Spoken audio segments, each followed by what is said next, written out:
My grandmother used to say, the pharmacy is in your backyard, not in the store.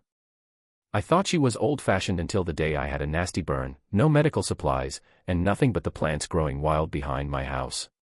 What happened next changed everything I thought I knew about healing.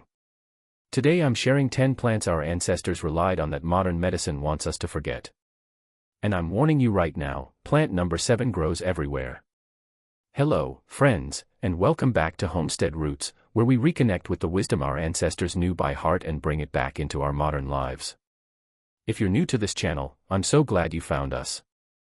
We're all about practical, proven knowledge that helps you live more self-sufficiently, more connected to the earth, and honestly, more prepared for whatever life throws your way. Before we get into these 10 incredible plants, I need to ask you something. If you're someone who values self-sufficiency, natural healing, and knowledge that actually matters when everything else fails, hit that subscribe button right now and turn on notifications. Every week we share practical homesteading wisdom that can genuinely change your life and possibly even save it one day. What you're about to learn today is information that could make all the difference in an emergency. The plants we're covering today aren't magic. They're medicine. Real, documented, scientifically studied medicine that works through compounds, chemistry, and biology. So whether you're interested in self-sufficiency, natural health, or just want backup options when modern systems fail, this knowledge is gold. Let's get into it. Plant number 1, plantain, not the banana. The first plant on our list grows in almost every lawn, parking lot crack, and disturbed soil area you can imagine. Common plantain has broad oval leaves with parallel veins, and it's been called the band-aid plant for very good reason. Plantain is what's called a drawing herb. When you crush the fresh leaves and apply them to cuts, burns, stings, or bites, something remarkable happens. The plant literally draws out infection, venom, and foreign material while simultaneously reducing inflammation and promoting healing. I've personally used plantain on bee stings, spider bites, and minor cuts dozens of times. The relief is almost immediate. You crush or chew the leaves to break down the cell walls, apply the paste directly to the affected area, and within minutes the pain starts reducing. Our ancestors knew this plant so well they brought it with them everywhere they traveled. Native Americans called it white man's footprint because it appeared wherever Europeans settled. That's how valuable it was considered. Plant number 2, yarrow. Yarrow is a plant with a warrior's reputation, and for excellent reason. This feathery-leaved plant with white or pink flower clusters has been used on battlefields for thousands of years to stop bleeding. The common name, soldier's woundwort, tells you everything. Yarrow contains compounds that promote rapid blood clotting. When applied to wounds, it can stop bleeding remarkably fast, and it also has antimicrobial properties that help prevent infection. Beyond wound care, yarrow tea has been used for centuries to break fevers, reduce inflammation, and support the immune system during colds and flu. The plant stimulates sweating, which helps the body regulate temperature naturally. You can find yarrow growing wild in fields, meadows, and along roadsides throughout most of North America and Europe. Learn to identify this plant because in an emergency situation where bleeding needs to be controlled quickly, yarrow could save a life. Plant number 3, mullein. Mullein is that tall, distinctive plant with huge fuzzy leaves and a flower spike that can reach 6 feet or higher. Most people consider it a weed, but herbalists consider it a respiratory miracle. The leaves and flowers of mullein are incredibly effective for treating coughs, bronchitis, asthma, and any condition involving congested lungs. Mullein works as an expectorant, helping to loosen and expel mucus, while also soothing inflamed respiratory tissues. Traditionally, people would smoke dried mullein leaves for immediate relief from asthma attacks, though most modern herbalists prefer it as a tea or tincture. The tea has a pleasant, mild flavor and brings relief relatively quickly to persistent coughs. What makes mullein especially valuable is that it grows abundantly as a weed in disturbed soil, roadsides, and fields. It's easy to identify, easy to harvest, and extremely effective. This is the plant you want when respiratory illness hits and you need relief. Plant number 4, chickweed.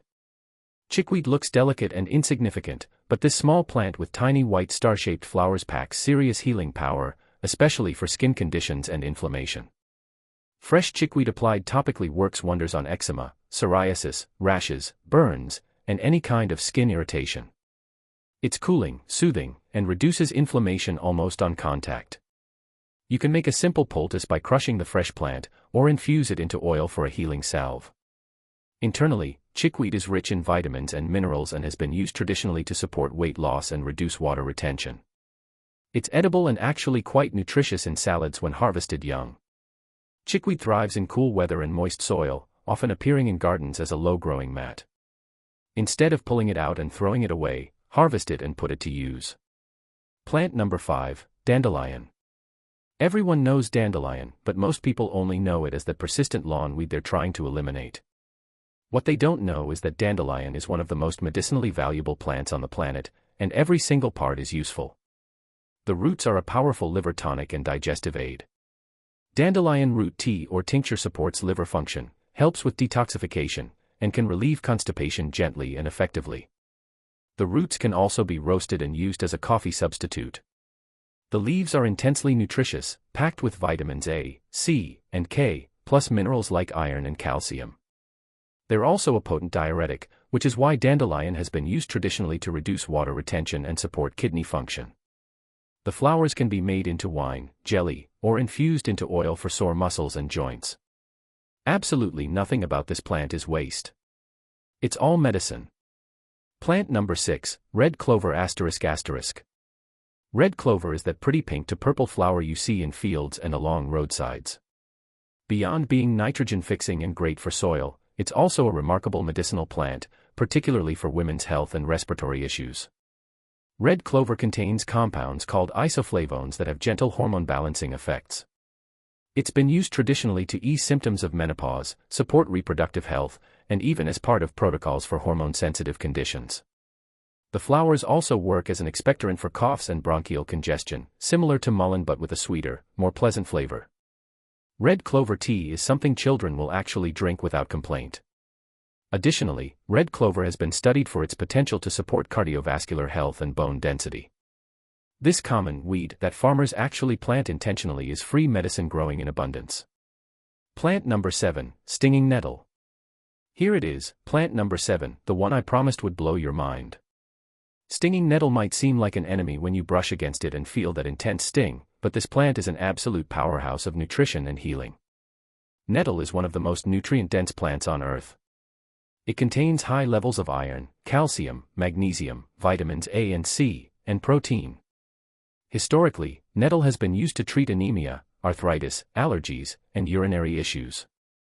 The sting comes from tiny hairs that inject histamine and other compounds, but once the plant is dried, cooked, or crushed, those hairs are neutralized and it becomes completely safe to handle and consume. Nettle tea or cooked nettle greens are incredibly nourishing. For people with seasonal allergies, nettle taken regularly can actually reduce symptoms significantly by modulating the body's histamine response. For joint pain and arthritis, both internal consumption and topical application provide genuine relief. Nettle grows prolifically in moist, rich soil near streams and in disturbed areas. Learn to identify it, respect it, and harvest it properly. This plant alone could support your health through countless situations. Plant number 8, elderberry and elderflower.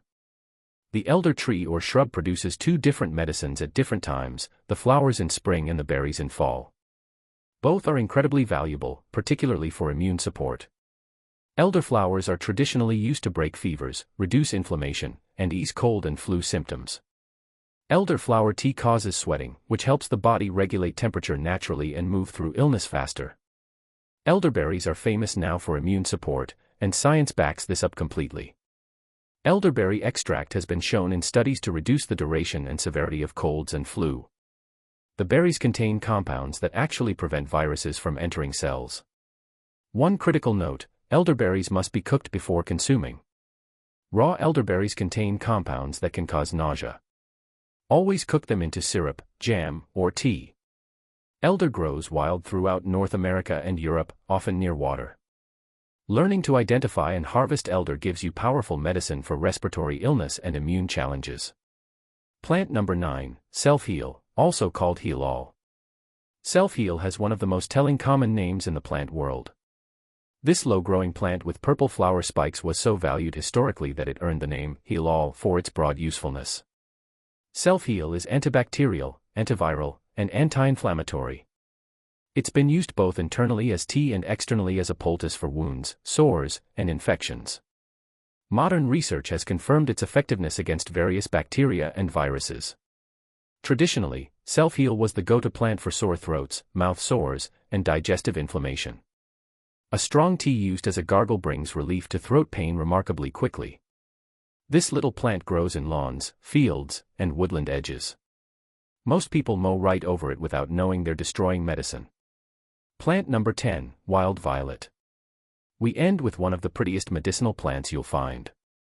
Wild violet, with its heart-shaped leaves and delicate purple or white flowers, is gentle medicine that's particularly valuable for respiratory issues and skin conditions. Violet leaves and flowers contain mucilage, which makes them soothing for sore throats, dry coughs, and irritated mucous membranes.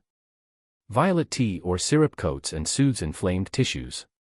Externally, violet poultices have been used for centuries to treat skin conditions, minor wounds, and even more serious issues like abscesses. The plant is gentle enough for children and sensitive skin. Violet is also completely edible. The flowers make beautiful additions to salads, and both leaves and flowers can be used in cooking. This is one of those plants that's as much food as medicine. These 10 plants represent just a fraction of the medicinal wealth growing wild around us. What makes them particularly valuable is that they're common, accessible, and proven effective through both traditional use and modern research. Learning to identify, harvest, and use these plants is a skill that connects you to thousands of years of human wisdom. It's knowledge that can't be taken away, that doesn't expire, and that might one day make all the difference for you or someone you love. Start with one plant. Learn it thoroughly. Then add another. Build your knowledge slowly and surely. This isn't about replacing modern medicine entirely, it's about having options, understanding alternatives, and reconnecting with the natural world that sustains us.